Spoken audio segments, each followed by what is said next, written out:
আমরা যে কথা বলে দেখেছি সেটা হচ্ছে দেখবেন যে আমরা ভাড়ার চার্ট দেওয়া আছে।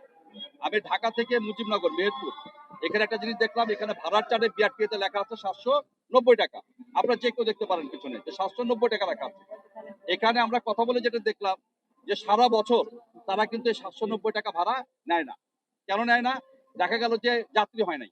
তো যাত্রী না হওয়ার কারণে সে যাত্রী মানে যা পায় ওটার জন্য দেখা গেল যে সে 700 টাকা চলে গিয়েছে, ইভেন কি 600 টাকা চলে গিয়েছে।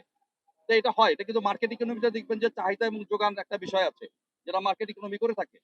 তো সেক্ষেত্রে খালি গাড়ি যাওয়ার চাইতে সে মনে করে 700 টাকা বা আমি 790 টাকার ভাড়া আমি 600 টাকা নিয়ে চলে গেলাম, তাও তো আমি 600 টাকা পেলাম। কিন্তু এখন তো প্রচন্ড চাপ এবং সবাই ঈদে বাড়ি যাবে। এখন তারা কি করছে, তারা 790 টাকায় ভাড়া নিচ্ছে, কিন্তু আমরা দুইটা কাউন্টারে দেখেছি 790 টাকার জায়গায় তারা 750 টাকা নিচ্ছে।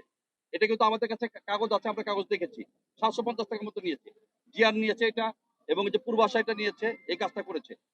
এখন এটাকে আমরা অ্যাপ্রিসিয়েট করি যে যে ভাড়াটা বিআরটিএ নির্ধারণ করে দিয়েছে সেই ভাড়াটা যেন সবাই আদায় করে, এবং এটা আমাদের কাছ থেকে স্পষ্ট মেসেজ।